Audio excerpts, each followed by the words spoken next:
Hi there, welcome to my views and news. Two news stories. Firstly, the president of Somalia, federal government of Somalia in trouble.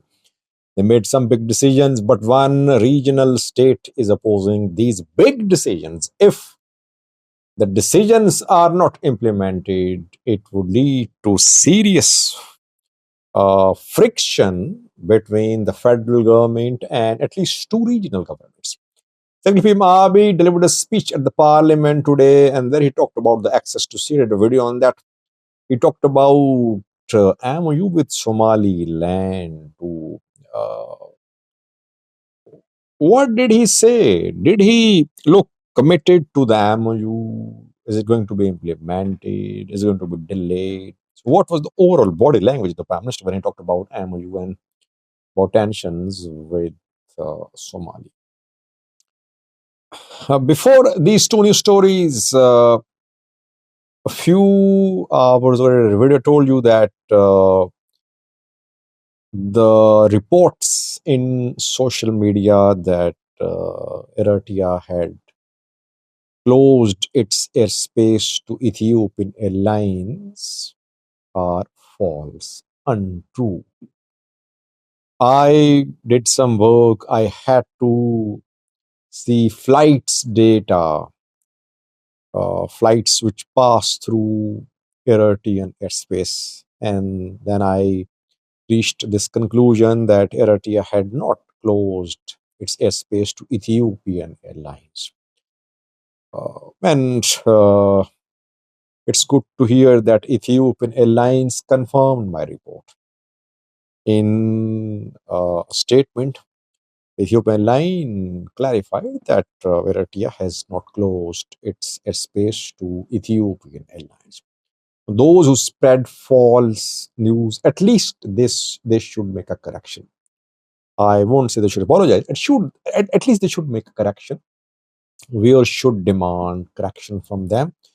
Viewers should not let themselves be fooled and deceived and misled by these news outlets.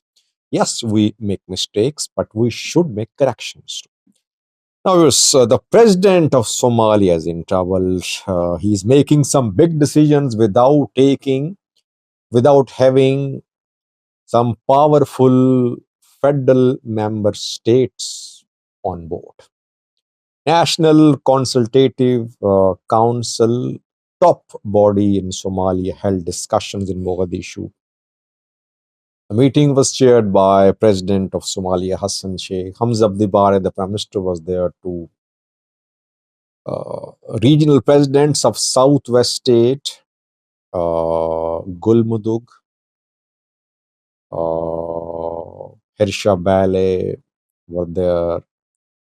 Banadir governor was there as well. No Puntland, no Jubaland. Somaliland does not participate in such discussions. It claims to be a separate country, though it lacks international recognition. This National Consultative Council meeting was second meeting in almost a month. First meeting collapsed when Jubaland president withdrew from the meeting.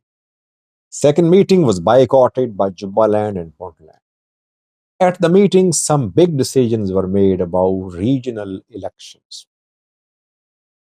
So the regional presidents and the federal government, they announced that local elections in federal member states of Somalia will be held in June next year. And elections for the members of parliament will be held in September.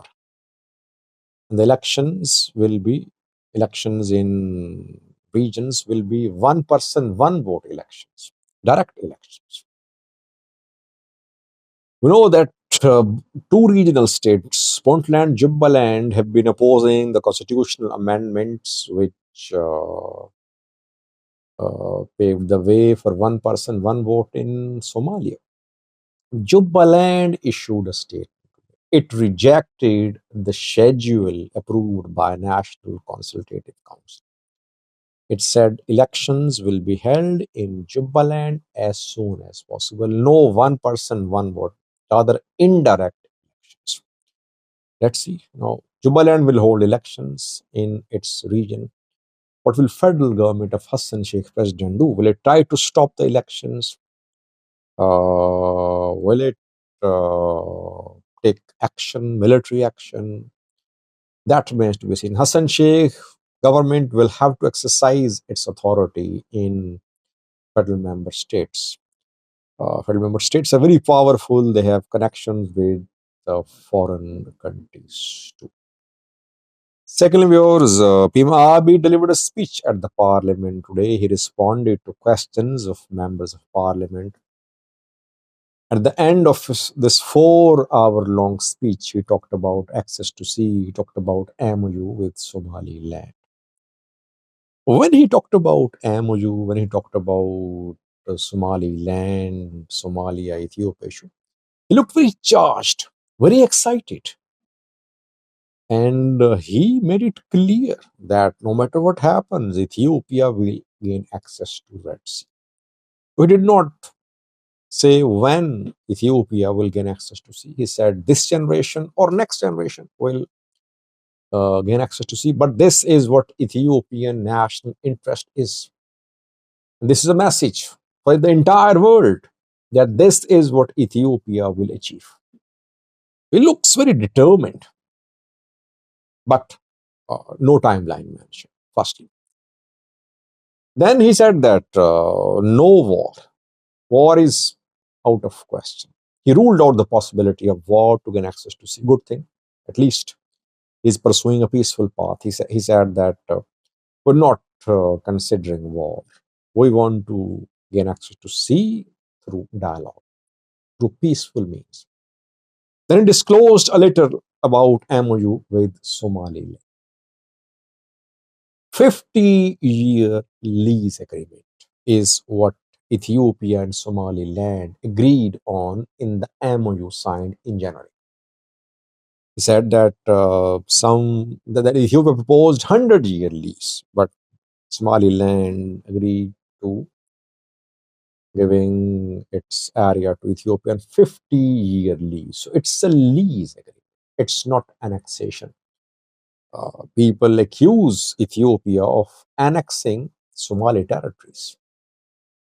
And then he talked about Somali population in Ethiopia. There are millions of Somalis living in Ethiopia.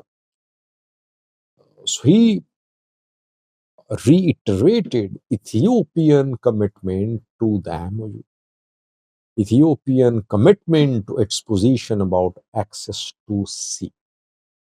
Somaliland definitely would be pleased to hear what Pim Abiy said.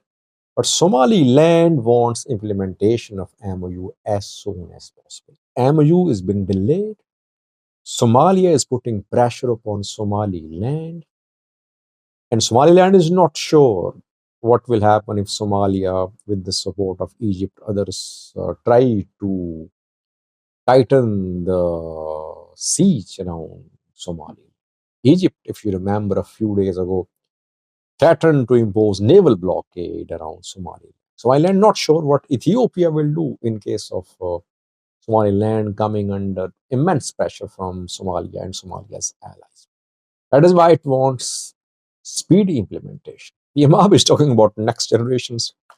So we'll have to wait, but it's good to hear that at least he ruled out the possibility of war to gain access to sea. Thanks for watching.